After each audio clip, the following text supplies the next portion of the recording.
Key mindsets to adopt to become more disciplined. I wish I can tell you that becoming more disciplined is just a simple matter of deciding to be disciplined. It would be so easy if that were the case. Unfortunately, it doesn't work that way. You may have certain mindsets that you may not be aware of that can get in the way of you becoming a more disciplined person. That's right. You might be sabotaging yourself because you hang on to certain ideas, assumptions, or expectations that can undermine your progress towards greater levels of self-discipline. You need to adopt the following mindsets so they can either counteract whatever negative mindsets you have, or they can turbocharge your ability to develop discipline. Discipline is like a mental muscle. Please understand that for your personal level of self-discipline to increase, you have to challenge it. You can't just say, "I'm going to be a more disciplined person," and refuse to put it into action. That's not going to work, not in a million years. You have to stress your level of discipline. For example, if you're having a tough time showing up to work on time, you can't just slide back and say, "Well, it's not going to happen." You're not exercising your disciplined mental muscles when you do that. Instead, you try again and again to show up on time.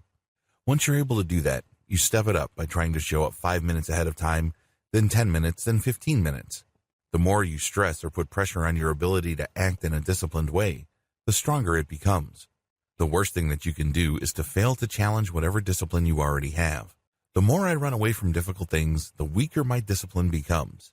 You have to adopt this mindset. You have to understand that when you react to your world out of fear, you become a less disciplined person. In many cases, you don't even develop discipline in the first place. You have to understand that there are a lot of scary things in life. There are a lot of things that you'd rather not deal with. However, that's what makes life so interesting. You have to lose your fear. You have to stop viewing these things as inconveniences, hassles, or things I hate to do. Instead, you should turn around and embrace them. Sure, they are very inconvenient. Sometimes they're downright uncomfortable, but guess what? The more you do them, the more you get used to them. Most importantly, the more you do them, the more you're able to connect the dots and you're able to do more of them. That's how you become more efficient. That's how you become a more effective person. Unfortunately, if you make it a habit to continuously give in to quitting, the weaker you become. You have to understand that in this life, you're going to be facing different challenges. If your number one instinct is to turn around and quit, you become a weaker person.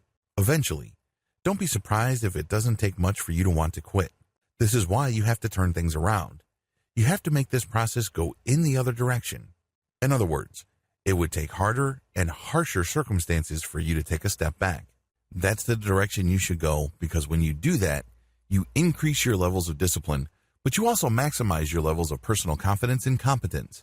When most people would rather deal with a problem by just giving up or kicking the can down the road, you stand out like a hero when you're the only person looking to tackle that problem. Please understand that this applies across the board. I'm not just talking about issues that you face at work or at school. This can also involve your relationships. The more I do things, the better I get at them. It may not seem like it at this point in time, but you're actually building up competence the more you do something. Seriously.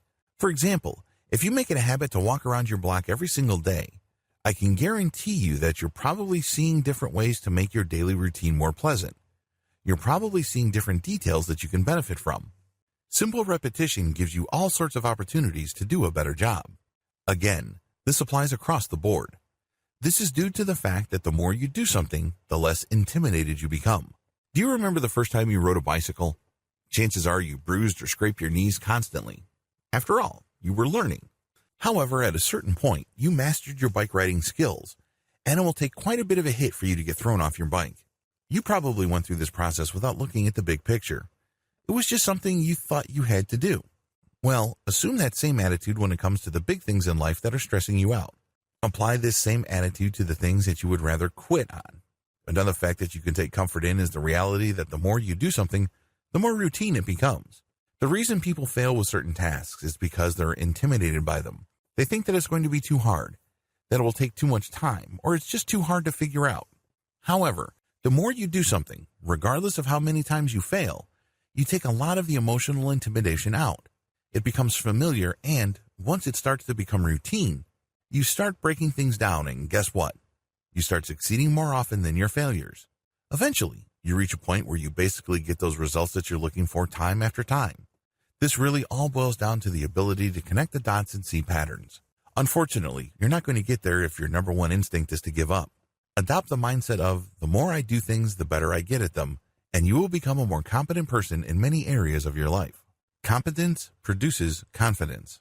In U.S. educational institutions and school districts, the idea of self-esteem as the gateway to confidence has been the received institutional wisdom for several decades now.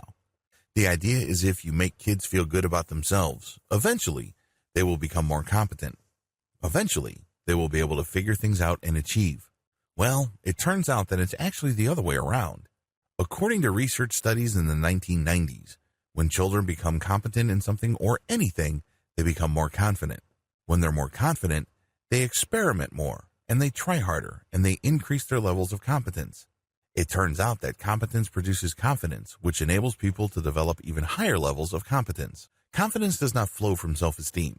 Instead, self-esteem flows from competence. Understand how this works. Adopt this mindset. Let's face it, you may not be all that confident about certain things in your life right now. However, the more you master them, the more competent you become. You will then feel more confident to tackle more things and go out on a limb in many areas of your life. The more confident you become, the more you try, and the more competence you build. This leads to even more confidence, so on and so forth. You just need to start somewhere, and this means doing. You may think that you would do a lousy job today, but that's okay. You have to start somewhere.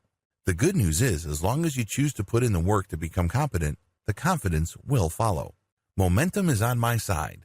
Believe that momentum is on your side. If you believe this, you will eventually reach a point where it becomes harder and harder for you to stop than to start. I know this sounds crazy at this point. At this point, you're probably having a tough time staying from foods that you know are bad for you and sticking to foods that don't taste all that good. The good news is the more you stick to it, the easier it becomes over time. In fact, you could reach a point of momentum where it becomes harder to stop your behavior than to start. All it takes is to keep trying and to keep on pushing. When this becomes your routine, this action changes the way you look at things and the way you feel about things. This eventually becomes part of your identity.